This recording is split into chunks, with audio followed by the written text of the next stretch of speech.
देखिए latest episodes बिल्कुल ad free. Bharat Ratna doctor Bhimrao Ambedkar को कोटि कोटि नमन। ये कार्यक्रम डॉक्टर भीमराव अंबेडकर के जीवन पर आधारित है, जहां भारत की जनता के प्रति उनके योगदानों को पूरी सजगता से चित्रित और रेखांकित करने का प्रयास है। कार्यक्रम में दिखाई गई घटनाएं लब्ध पुस्तकों से ली गई हैं। इस कार्यक्रम के जरिए चैनल की ओर से एक विश्वसनीय, सजग और सकारात्मक प्रयास है कि डॉक्टर बाबा साहेब भीमराव अंबेडकर के जीवन की संघर्ष यात्रा एवं गौरव गाथा पूरे आदर के साथ घर घर पहुंचे और उनके योगदानों से सभी संपूर्णता में परिचित और आह्लादित हों।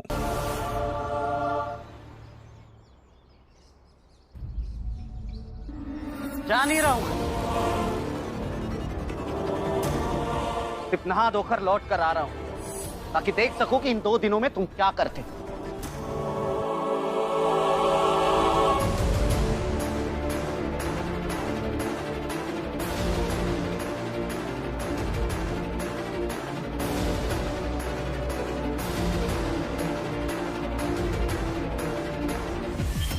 मालिक, ये नंदू और मनोहर ने पूरा काम खराब कर दिया। हा? अगर उन दोनों ने चाल में आकर भीम और आनंद को नहीं कहा होता कि राम जी बाला के पीछे गए हैं, तो बाला कीचड़ में गिरने के बाद भी भाग गया होता।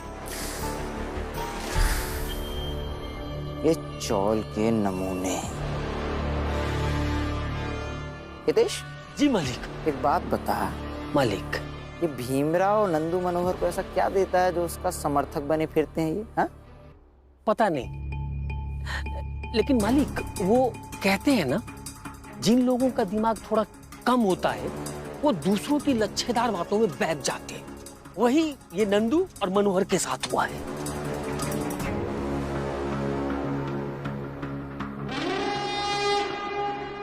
हितेश, वही दोनों है ना, मनोहर और नंदू? जी मालिक। तो अभी जांच लेते हैं कि भीमराव का समर्थन करने के लिए इन्हें क्या मिलता है। मालिक। बोलो, बुलाओ उन्हें। जी मालिक। नंदू, मनोहर, इधर आओ, मालिक बुला रहे। ए नंदू मनोहर, सुन नहीं रहे हो? मालिक बुला रहे हैं। इधर।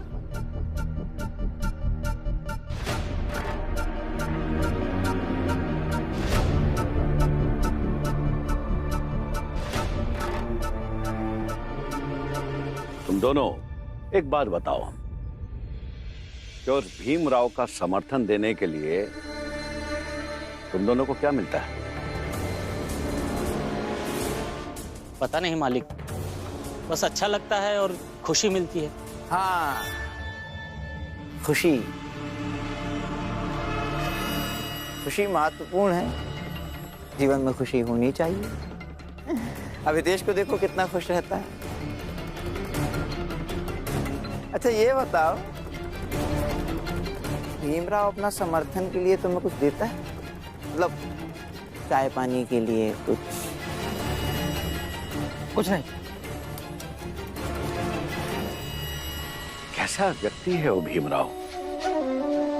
देखा तुमने नरोत्तम?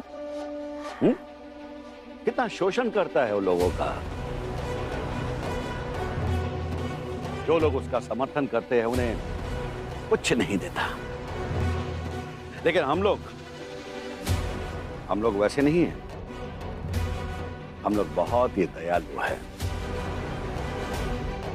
मगर भीम का समर्थन ना देने पर हम तुम दोनों को बहुत कुछ दे सकते हैं, और वो भी हर महीने।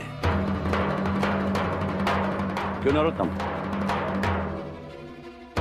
बिल्कुल, हमारा तो स्वभाव ही दयालु, समाज सेवक हैं।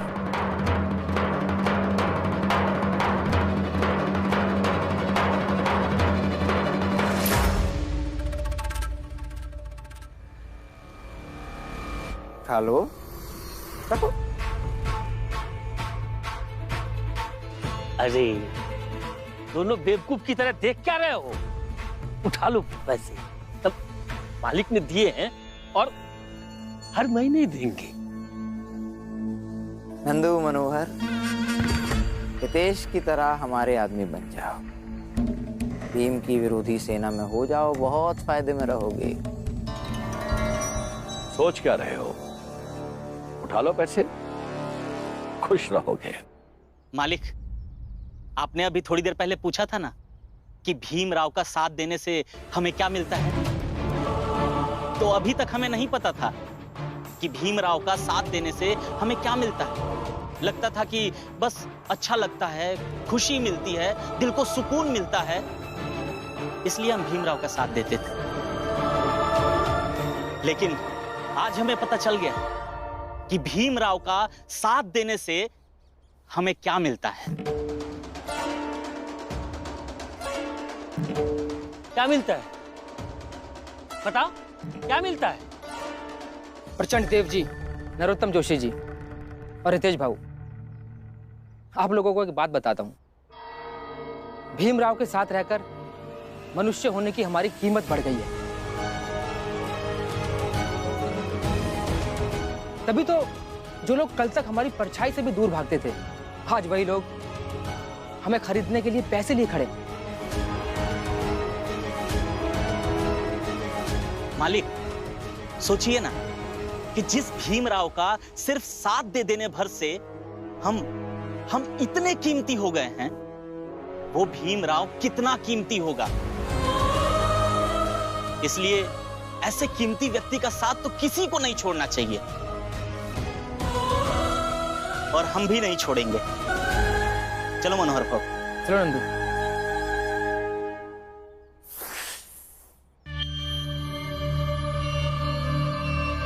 हितेश, मालिक, एक बात तो तय है कि छोटी जात वालों की सोच हमेशा छोटी ही रहेगी। अकड़ दिखा कर गए हैं, टूटेगी, उनकी भी अकड़ टूटेगी।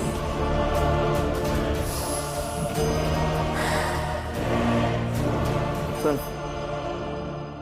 एक काम कर, उस बाला ने मुझसे पैसे उधार लिए हैं, जा उससे पैसे लेकर आ, जा। मालिक,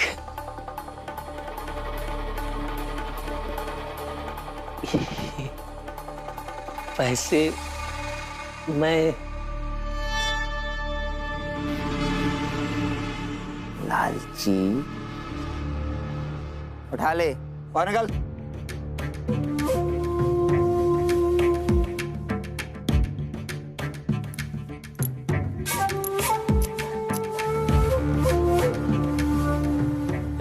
प्रणाम मालिक, प्रणाम मालिक।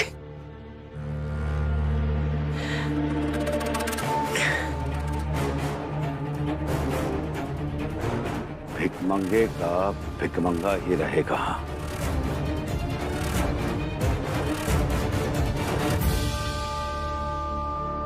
भीम, तुझे ये बात बतानी बहुत ही जरूरी थी कि जीजाबाई को किसी ने कुछ समझाया है, या तो उसके दिमाग में एक गलत बात आ गई है, इसलिए अब वो सोचती है कि तूने बच्चा गोद लेने के लिए इसलिए कहा ताकि उसके और भैया के बीच में दूरियां बढ़ जाए, दोनों कभी पास ना आ पाए। क्या? कैसी बातें कर रही है वो? मैंने ऐसा कभी नहीं सोचा, और ना ही मैं कभी सोच सकता हूँ। उन्हें जरूर कुछ ना कुछ गलतफहमी हुई है। एक बार मैं उनसे बात कर लेता हूँ। नहीं भीम, कोई फायदा नहीं है। तुझे पता है वो कैसी है, एक बार उसके दिमाग में कोई बात बैठ जाती है तो वो उसी को सच मान लेती है। अभी उसे समझाने का कोई फायदा नहीं है, अभी तो इस मसले को मत छेड़।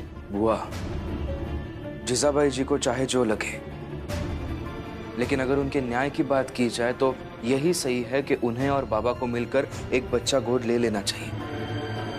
हाँ, तो वो बात सिर्फ बाबा से करेंगे, ऐसे नहीं। वो आप चाय पी लीजिए।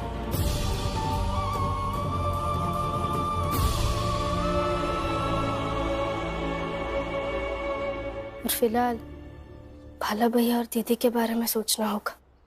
आखिर ये उन दोनों के बीच का मसला कब तक चलता रहेगा, और पता नहीं शर्त खत्म होने के बाद भी भाला भैया दीदी को सही से रखेंगे या नहीं।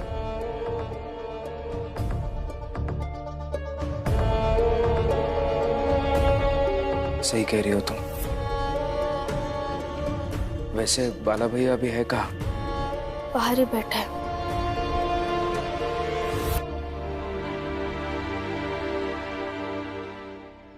बाला,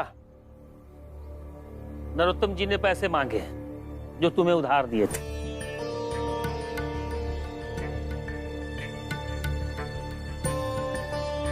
ये लो, दे दो उसे। दे दूंगा।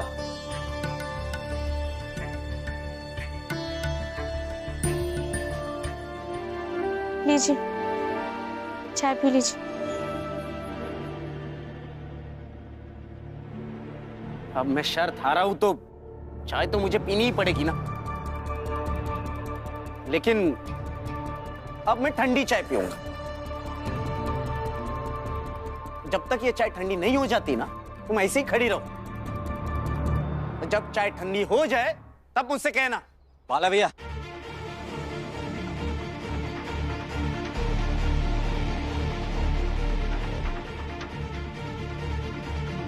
आपको नहीं लगता कि आप कुछ ज्यादा बोल रहे हैं? अच्छा, तुम्हें ये सब ज्यादा लग रहा है? और तुम जो एक मर्द होकर भी अपनी पत्नी के पैसे पे जी रहे हो, वो ज्यादा नहीं लग रहा? तुम क्या किसी को बताओगे कि पति कैसा होना चाहिए? बाला भैया, हम में से कोई आपको कुछ सिखा नहीं रहा है। हम तो बस आपकी गलतियों को आपके सामने रख रहे हैं। ठीक है, मैं यहीं खड़ी रहूंगी जब तक ये चाय ठंडी नहीं हो जाती और आप पी नहीं लेते। आनंद भाई, लक्ष्मी, आप दोनों रहने दीजिए। हर किसी की किस्मत होती है। किसी किसी की पत्नी ऐसे चाय लेके खड़ी रहती है, तो किसी किसी की पत्नी सर चढ़कर फैसले सुनाती है। कम से कम इस मामले में तो मेरी किस्मत अच्छी है, भीम और आनंद दोनों से। बाला,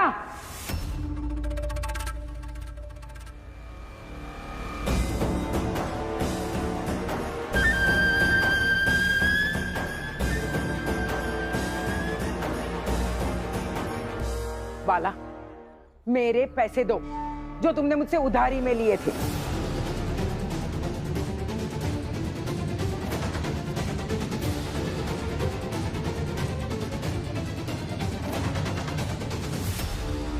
देख क्या रहे हो? हाँ, मेरे पैसे दो। सुना नहीं तुमने?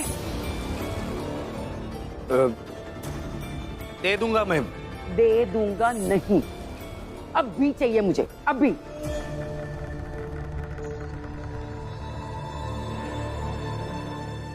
ना, मैं पैसे वापस नहीं लौटाऊंगा। जोशी जी ने कहा है मांग करके लाने के लिए, फिर देने के लिए नहीं कहा है। देखिए, आप कुछ देर पहले आती तो मैं आपके पैसे लौटा देता। अभी नहीं है मेरे पास, मुझे कुछ समय दीजिए, मैं लौटा दूंगा आपके पैसे। 6 महीने से तुम्हारा ये नाटक चल रहा है, दे दूंगा दे दूंगा। अरे मजबूरी है, वरना क्या? हाँ, चाल छोड़कर भागे हो, भगोड़े कहीं के। इंसानियत तो तुझ में है नहीं, पता नहीं कैसे इंसान के रूप में। बस!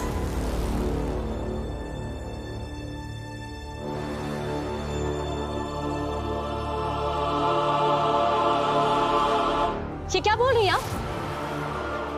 आप? एक शब्द भी नहीं बोलेंगी मेरे पति के बारे में?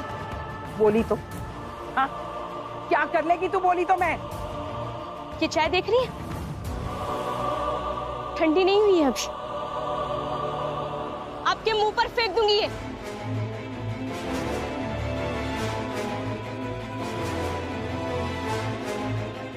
पति है मेरे, ऐसे कोई भी आकर इनके साथ बदसलूकी नहीं कर सकता है।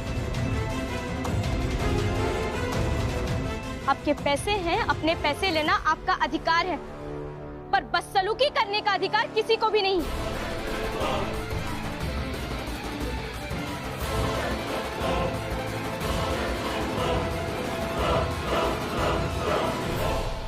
भीम ये पापा यही खड़े रहिए और जो हो रहा है उसे देखिए।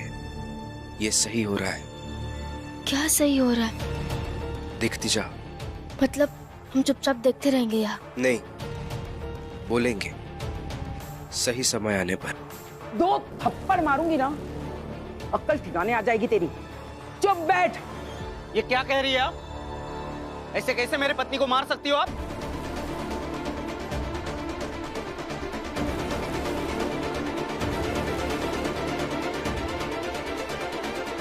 क्यों नहीं मार सकती?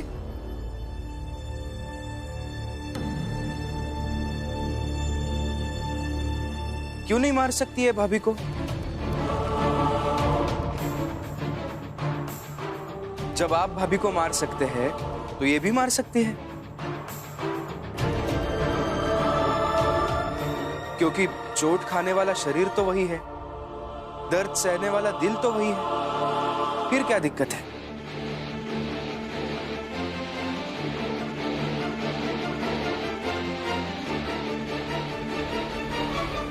देखिए, मेरे बाला भैया ने आपसे पैसे उधार लिए हैं।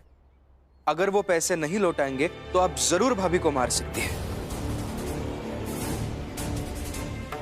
क्योंकि बाला भैया भी बेवजह हमारी भाभी को मारते ही रहते हैं। तो आप भी मारिए। भीम, नाटक नहीं।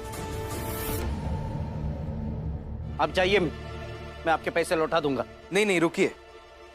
पहले आप मुझे ये बताइए भैया, इनका भाभी को मारना गलत कैसे है? भीम, गलती मैंने की है। पैसे उधार मैंने लिए तो लौटाऊंगा भी मैं ही ना। फिर इन सब के बीच में ये मेरे पत्नी को कैसे मार सकती है? अच्छा, मतलब आप ये जानते हैं कि आपकी गलती है और इसके बाद ही ये कह रही है कि ये भाभी को मारेंगी, लेकिन फिर भी आपको ये गलत लग रहा है। मगर आप हमेशा बिना किसी वजह के भाभी को मारते हैं, तो वो सही लगता है आपको? ऐसे कैसे हो सकता है भैया?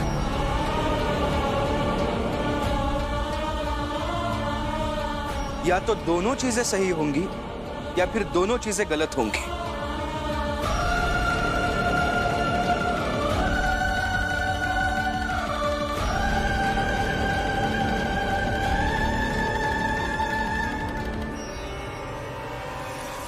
भीम ये पापा यही खड़े रहिए और जो हो रहा है उसे देखिए।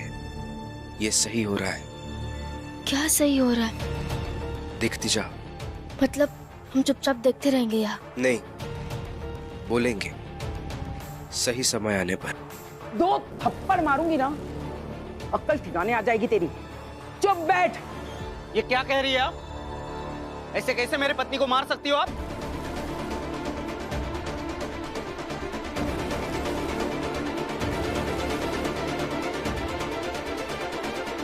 क्यों नहीं मार सकती?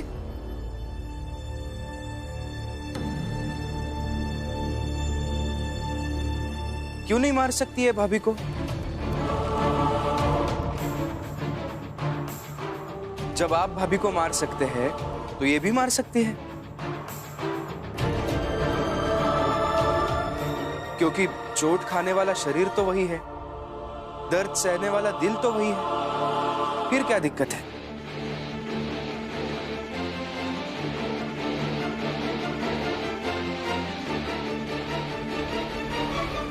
देखिए, मेरे बाला भैया ने आपसे पैसे उधार लिए हैं। अगर वो पैसे नहीं लौटाएंगे तो आप जरूर भाभी को मार सकती हैं, क्योंकि बाला भैया भी बेवजह हमारी भाभी को मारते ही रहते हैं। तो आप भी मारिए।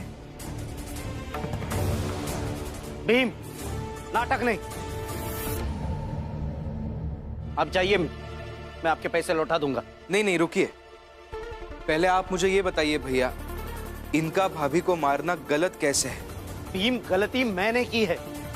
पैसे उधार मैंने लिए तो लौटाऊंगा भी मैं ही ना। फिर इन सब के बीच में ये मेरे पत्नी को कैसे मार सकती है? अच्छा, मतलब आप ये जानते हैं कि आपकी गलती है और इसके बाद ही ये कह रही है कि ये भाभी को मारेंगी, लेकिन फिर भी आपको ये गलत लग रहा है। मगर आप हमेशा बिना किसी वजह के भाभी को मारते हैं, तो वो सही लगता है आपको? ऐसे कैसे हो सकता है भैया?